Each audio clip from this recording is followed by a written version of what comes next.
नमस्कार दोस्तों, स्वागत है आपका दृष्टि आईएएस के news on map world program में। मैं हूं केवल आपके सामने। आज हम बात करने वाले हैं बीते एक सप्ताह में दुनिया में चर्चा में रही प्रमुख जगहों के बारे में मानचित्र पर आधारित प्रश्नों के माध्यम से। ये वो प्रश्न होते हैं जो आपकी परीक्षा में आने के लिए संभावित होते हैं, यानी कि इन प्रकार की जगहों से सवाल आपकी परीक्षा में आते हैं जो चर्चा में रहते हैं। तो चलिए एक एक करके देखते हैं। सबसे पहले आज का सवाल देखते हैं, वो सवाल जो अभ्यास प्रश्न था जिसे हमने बीते सप्ताह आपसे पूछा था। सवाल है कि निम्नलिखित कथनों पर विचार कीजिए। यह पश्चिम एशिया में एक स्थल रुद्ध क्षेत्र है, फिर इसमें पश्चिमी मृत सागर का एक प्रमुख भाग शामिल है, और तीसरा, यह इजराइल और जॉर्डन के बीच स्थित है। अब आपको बताना है निम्नलिखित में से कौन सा क्षेत्र उपर्युक्त विवरण से सबसे बेहतर रूप से संबंधित है। ए वेस्ट बैंक, बी गाजा पट्टी, सी गोलन हाइट्स और डी सिनाई प्रायद्वीप। चलिए नक्शे पर देखते हैं। नक्शे पर अगर आप देखें, यहां पे इजराइल दिख रहा है, यहां पे आपको वेस्ट बैंक दिख रहा है, यहां पे आपको जॉर्डन दिख रहा है, यहां पे आपको ये मेडिटेरियन सी दिख रहा है, यहां पे ये आपको गाजा स्ट्रिप दिख रहा है। ये वाला क्षेत्र मैं सीमा खींच देता हूं क्योंकि बहुत छोटा सा है, ठीक है। अब देखिए, यह पश्चिम एशिया में स्थित एक स्थल रुद्ध क्षेत्र है, तो ये पश्चिम एशिया का ही क्षेत्र है।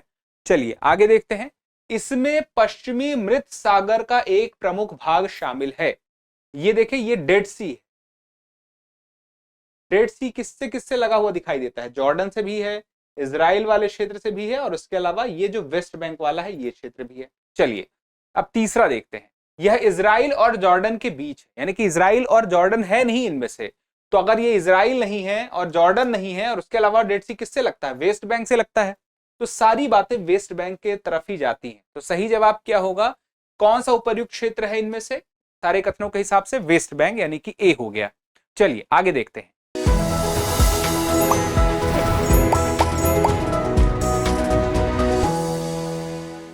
कांगो लोकतांत्रिक गणराज्य डीआरसी के संदर्भ में निम्नलिखित कथनों पर विचार कीजिए। पहला है, यह अफ्रीका का सबसे बड़ा देश है। दूसरा, यह कोल्टन की विश्व आपूर्ति का एक प्रमुख हिस्सा है। अब आपको बताना है उपर्युक्त कथनों में से कौन सा ऐसे सही है या है। ए केवल एक, बी केवल दो, सी एक और दो दोनों, डी ना तो एक और ना ही दो। अब एक बार ध्यान से देखिए, अफ्रीका का सबसे बड़ा देश कौन है? अल्जीरिया। यानी कि यहां पर अल्जीरिया में कोल्टन की विश्व आपूर्ति का एक प्रमुख हिस्सा होना चाहिए, लेकिन ऐसा नहीं है। वह जो क्षेत्र है जहां पे विश्व आपूर्ति का कोल्टन का बहुत ज्यादा हिस्सा, 40% से भी ज्यादा हिस्सा हम देखते हैं, वो है डेमोक्रेटिक रिपब्लिक ऑफ कॉन्गो। अब यहां की राजधानी है किंशासा। अब यहां पे डेमोक्रेटिक रिपब्लिक ऑफ कॉन्गो, जिसको हम शॉर्ट में डीआरसी बोलते हैं, डीआरसी में एक क्षेत्र है गोमा, यहां पे इसके पूर्व में। रवांडा से, यानी कि रवांडा के कह सकते हैं के सहयोग से बना एक है M23 ग्रुप। M23 ग्रुप जो है उसके माध्यम से इस क्षेत्र पर नियंत्रण करने की बात कही गई है, और यह कहा गया है कि इसके माध्यम से इस क्षेत्र पर नियंत्रण करके यहाँ के संसाधनों पर भी नियंत्रण हासिल किया जाएगा। तो ऐसे में यह कौन सा प्रमुख संसाधन यहाँ पे है? उनमें से एक सबसे प्रमुख संसाधन तो कोल्टन ही है। इसी वजह से ये चर्चा में था। हमने एक बार पहले भी इस पर चर्चा की है, एक बार दोबारा इसलिए हो गई क्योंकि आवश्यक है। तो पता रहे अफ्रीका का सबसे बड़ा देश कौन सा है? ये तो नहीं है, अल्जीरिया है। तो यहाँ पे कांगो लोकतांत्रिक गणराज्य के संदर्भ में ये बात तो सही नहीं है, क्योंकि पहला ये है, दूसरा वाला सही है। इसीलिए हम यहाँ पूछ रहे कौन से सही है या है, तो केवल दो सही है। ठीक है, तो दोनों जवाब मिल चुके हैं। अब अगले सवाल की तरफ आते हैं। निम्नलिखित में से कौन उत्तर अटलांटिक संधि संगठन नाटो का सदस्य है? पहला स्लोवाकिया, दूसरा तुर्की, तीसरा फिनलैंड और चौथा स्वीडन। नीचे दिए गए कूट का प्रयोग करते हुए सही उत्तर चुनना है। ए केवल दो, बी केवल एक और चार, सी 2 3 4 और डी है 1 2 3 4। अब एक बार ध्यान से देख लीजिए, स्लोवाकिया, तुर्की, फिनलैंड और स्वीडन में आपको ये पता चलना है कि नाटो का सदस्य कौन? उत्तर अटलांटिक संधि संगठन। नाटो सदस्य कौन है? मुख्य रूप से यूरोपीय और उत्तरी अमेरिका के वो देशों का ग्रुप है जो आपस में एक दूसरे के लिए राजनीतिक सहयोग से लेकर के सैन्य सहयोग करने के लिए आपस में एक संधि करके बैठे हैं। तो ये बहुत पहले, कई वर्ष पहले की है, जिसमें अभी भी सदस्य बनते जा रहे हैं। तो अभी हाल ही में फिनलैंड और स्वीडन जो हैं, जो हालिया सदस्य रहे हैं, कुल सदस्यों की संख्या तो देखिए 32 है। और यहाँ पे ये बताना है कि सही उत्तर चुनना है नीचे दिए गए कोड का प्रयोग करके कि कितने नाटो के मेंबर हैं, स्लोवाकिया, तुर्की, फिनलैंड और स्वीडन। चलिए देखिए एक एक तरफ से देखते हैं। स्वीडन और फिनलैंड ये हालिया बने हैं, ठीक है, तो स्वीडन और फिनलैंड तो आपको मिल गए। अब तुर्की और स्लोवाकिया में देखिए आपको क्या कोई दिखाई देता है? तुर्की, ये देखिए तुर्की मेंबर है। अब एक और बचता है, कौन सा? स्लोवाकिया। देखिए सर्च करिए कहां पे है, ये है स्लोवाकिया।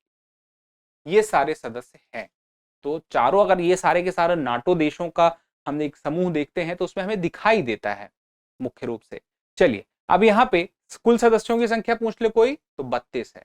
क्यों अस्तित्व में आए ये आपको बता दिया है। इसके अलावा अलग से आपने देखा होगा, नहीं आपको जानकारी है नाटो के बारे में, तो एक बार आप चाहें तो दृष्टिया इस चैनल पे जाएं तो आपको इसी चैनल पे वीडियो दिख जाएगा इससे संबंधित। तो ये 4 चीजें हैं, इसमें से चारों की चारों अगर हम देखें तो सही जवाब है डी, 1 2 3 4।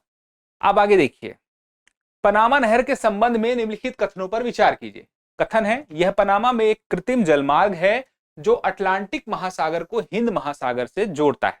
दूसरा, यह पनामा के इस्थमुस को पार करते हुए समुद्री व्यापार के लिए एक मार्ग प्रदान करती है। बताइए, आपको बताना है उपयुक्त कथनों में से कौन सा ऐसे सही नहीं है। अब यहां पे सवाल देखिए क्या बोल रहा है, सही नहीं है ये बताना है, सही है ये नहीं बताना। तो यहां पे आप ध्यान रखिएगा, पनामा में कृत्रिम जलमार्ग, पनामा में एक कृत्रिम जलमार्ग है, पनामा नहर, और अटलांटिक महासागर को हिंद महासागर से जोड़ता है। क्या ये बात सही है? अटलांटिक को हिंद से जोड़ता है या प्रशांत महासागर से?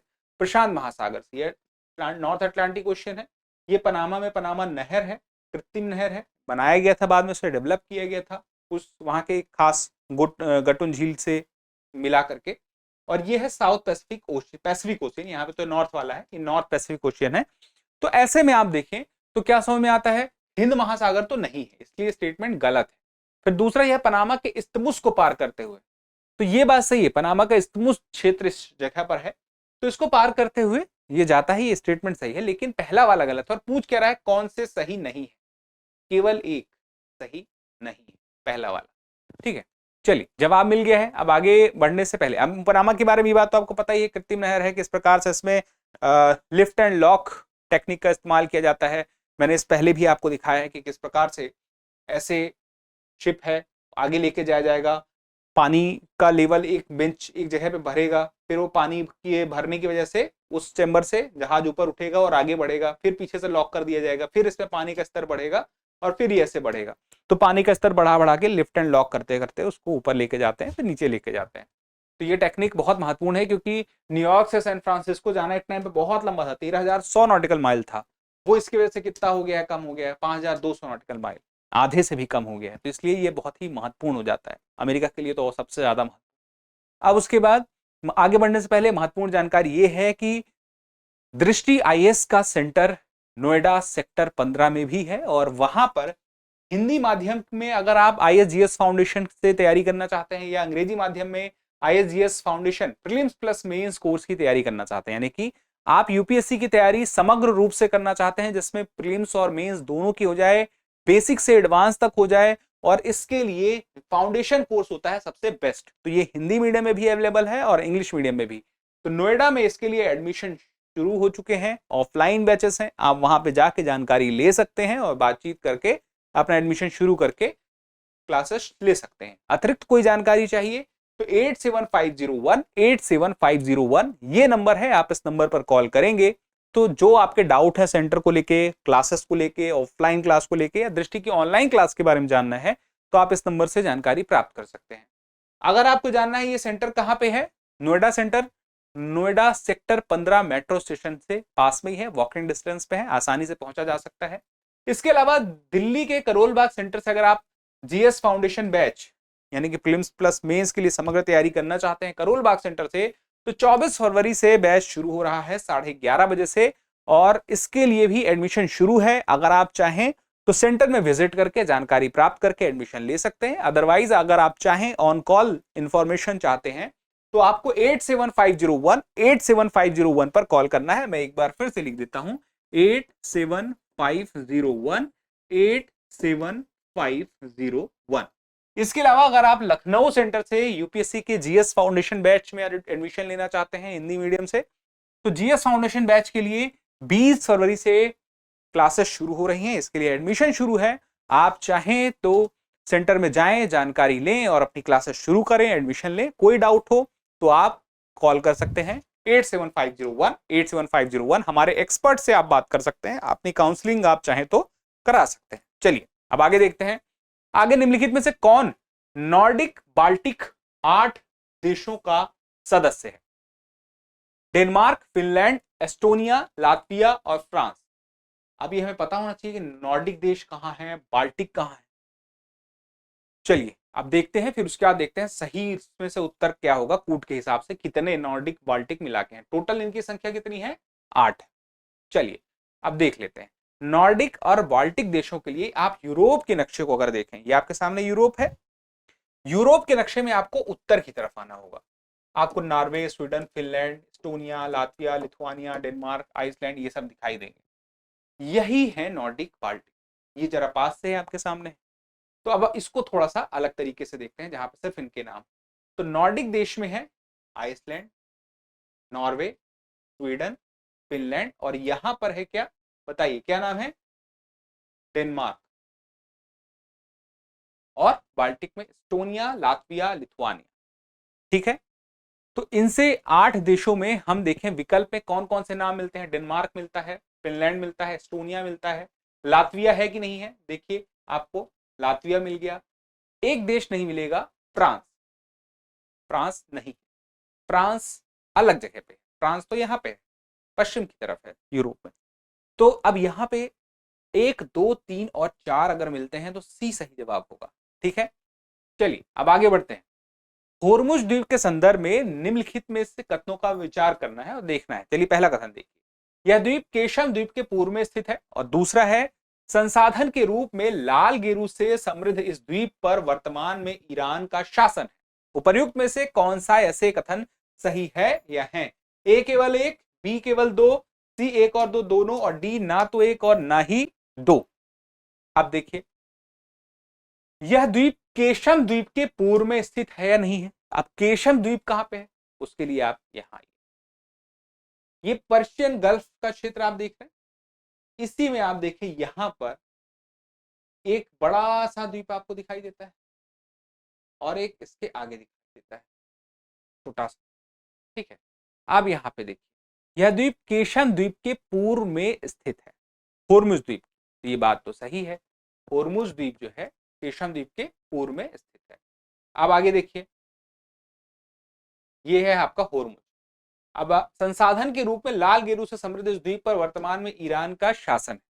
तो ये बात भी सही है, होर्मुज द्वीप में किसका शासन है? ईरान का है। दोनों ही सही है, तो हम क्या बोलेंगे? सी 1 और 2 दोनों बोलेंगे। ठीक है, स्पष्ट हो गया। चलिए अब आगे बढ़ते हैं। अगला सवाल है, फ्रांस के संदर्भ में निम्नलिखित कथनों पर विचार कीजिए। पहला है, बिस्के की खाड़ी फ्रांस के उत्तर में स्थित है। दूसरा है, बेल्जियम, लग्जमबर्ग, जर्मनी, स्विट्जरलैंड और इटली इसके पूर्वी पड़ोसी देश हैं। और तीसरा है, फ्रांस के दक्षिण में स्थित क्रोसिक द्वीप लिगुरियन सागर द्वारा एक दूसरे से अलग होते हैं। बताना है कितने कथन सही हैं, केवल 1, केवल 2, 3 या सभी। चलिए अब ध्यान से देखिए, बिस्के की खाड़ी फ्रांस के उत्तर में स्थित है कि नहीं है? चलिए देख लीजिए। अब बिस्के की खाड़ी है कहां? पहले आप ये देखिए, फ्रांस कहां पे है? नॉर्थ अटलांटिक ओशियन यहां पर उसके पश्चिम में है। और ब्रिटेन से यह देखें तो इंग्लिश चैनल द्वारा अलग होता है। और यहाँ पे इसके दक्षिण की तरफ देखें तो मेडिटेरियन सी है। अब उसके बाद देखिए क्या बोल रहा है, बिस्के की खाड़ी फ्रांस के उत्तर। बिस्के की खाड़ी आपको दिखी? अब जरा पास से देखिए, फ्रांस के पश्चिम वाला जो क्षेत्र है, यहाँ पे ये जो क्षेत्र है ये खाड़ी वाला, ये बिस्के की खाड़ी है। समझ गए? तो अब यहाँ पे ये तो मिल गया फ्रांस के पश्चिम में, और इसमें देखिए क्या कह रहा है, फ्रांस के उत्तर में है। तो उत्तर में तो नहीं है, इंग्लिश चैनल है उत्तर में। तो ऐसे में हम देखें तो पहला वाला स्टेटमेंट गलत हो गया। फिर Belgium, Luxembourg, Germany, Switzerland, Italy. Belgium, Luxembourg, Germany, Switzerland और इटली, ये सारे किससे लगे हुए हैं? ये फ्रांस से लगे हैं। और यहाँ पे क्या बोल रहा है? पूर्वी पड़ोसी देश है। और ये सारे कहाँ पे हैं? पूर्व में है, पड़ोसी देश हैं। बात सही है, तो दूसरा स्टेटमेंट सही। तीसरा देखिए, फ्रांस के दक्षिण में स्थित क्रोसिक द्वीप लिगुरियन सागर द्वारा एक दूसरे से अलग होते हैं। क्रोसिक द्वीप लिगुरियन सागर द्वारा अलग होता है, तो पता चले कहां पे है। चलिए देखिए, अब थोड़ा सा इसको आगे देखिए, ये फ्रांस का क्षेत्र है, ये लिगुरियन सागर है, और इसके बाद फिर देखें तो ये क्रोसिका आइलैंड है, फ्रांस का ही है। अब यहां पे क्या कह रहा है, फ्रांस के दक्षिण में स्थित, तो ये फ्रांस के दक्षिण में ही है, एक तरह से हम कह सकते हैं। ये ऊपर फ्रांस है और उसके हम देखें तो ये दक्षिण में है। और उसके अलावा आप देखें तो यहां पे क्या कहता है, लिगुरियन सागर द्वारा अलग होते हैं, तो बिल्कुल होते हैं, तो ये वाला भी सही है। तो कितने कथन सही हैं, 2 कथन सही हैं। स्पष्ट हो गया। चलिए अब उसके बाद आगे बढ़ते हैं और आज का अभ्यास प्रश्न देख लेते हैं। यूक्रेन के संदर्भ में निम्नलिखित कथनों पर विचार कीजिए। यह यूरोप के पश्चिमी भाग में स्थित है और इसकी सीमा भूमध्य सागर से लगती है। उपर्युक्त में से कौन सा ऐसे कथन सही नहीं है या है? तो कौन से सही नहीं है, इस पे ध्यान रखते हुए इस सवाल का जवाब दीजिएगा। केवल एक, केवल दो, एक और दो दोनों, ना तो एक और ना ही दो। तो फिलहाल के लिए इतना ही, जल्दी मिलते हैं अगले सेशन में। तब तक के लिए क्या करना है, स्वस्थ रहना है, मस्त रहना है, प्रयास कीजिएगा इस सवाल का जवाब आप दे सकें। नहीं भी दे पाते हैं कोई दिक्कत नहीं है, प्रयास कर लीजिए, क्योंकि अगले सेशन में जब हमारी मुलाकात होगी तो हम इसी सवाल से शुरू करेंगे, इसी पर विस्तृत चर्चा करेंगे और देखेंगे इसका जवाब क्या है, फिर आगे के सवालों पर चर्चा करेंगे। चलिए मिलते हैं अगले सेशन में, तब तक के लिए स्वस्थ रहें, मस्त रहें, पढ़ते रहें। धन्यवाद। डियर व्यूअर्स, अपने एग्जाम की तैयारी को और बेहतर करने के लिए हमारे चैनल को लाइक, शेयर और सब्सक्राइब करना न भूलें।